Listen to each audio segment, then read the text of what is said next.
bai vek ule hi kan team diamond YouTube video ma saber tur ani kan video ma saber tur a hian kan channel kan prank na video kan da lang do na ino sin punge kan be se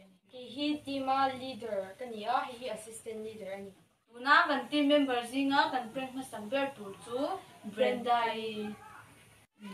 tuna kan prank dan tu hi chu kan video call nga ke ma ni kan boy min kan soi le le de don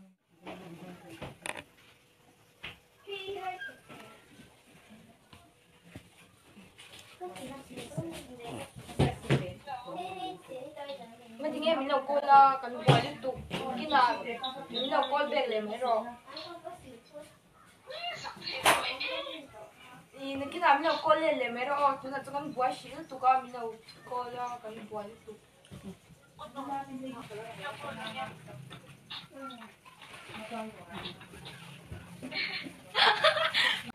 ole tuna ve thung chuanin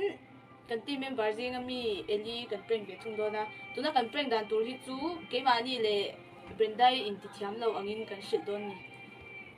ole tụi nào chọn cần đâu coi đó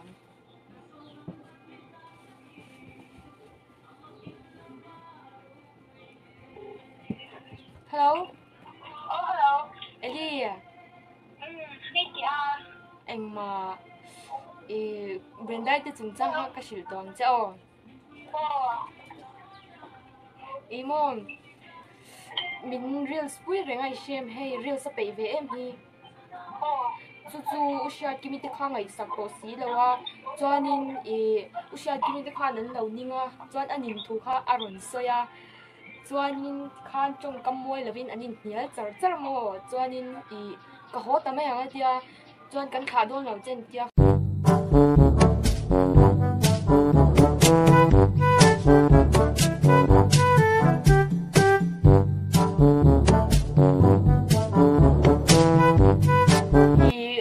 anu te khan ni lo sha fu ta sia kha poi tal tu ka chuanin in ma channel ti kho ma phai to yo min da te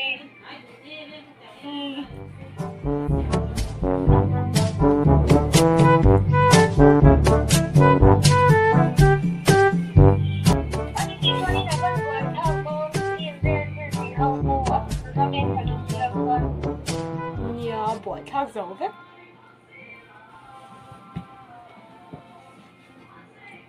chú các bạn xuyên mấy chứ hey anh Nguyên thiếu thì tụi mình bây giờ cái đại lệ phun miệng các bạn xuyên dọc mấy chứ ôi thì khan Eli cần prank rồi lệ ta thiếu tụi tên mình đâu làm bùi cần bây giờ này cho nên tụi nào cần prank đột lệ ta cho nên Betty anh nhá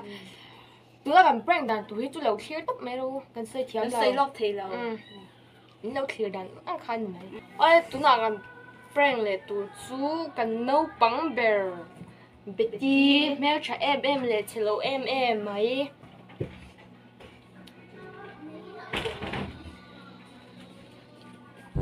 hello Natinga zing dar tu mami lo cola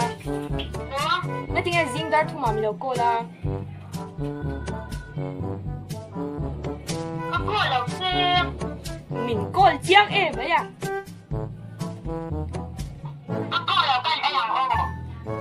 cô chạy ít phone nào ông ngang các phone nào ông chiang phun lên luôn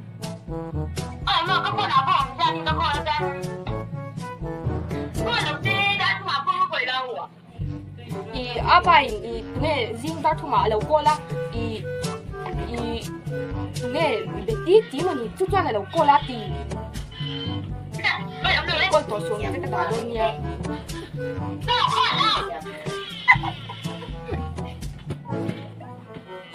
mình còn call chiang tục đâu call là chiang tục thế mình còn call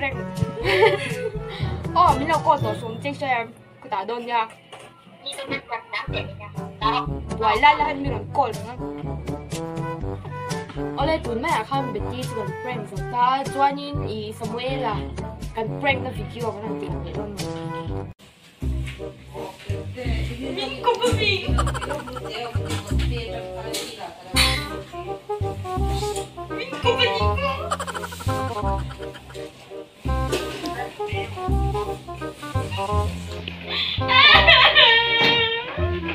cũng lông gì thì lông gì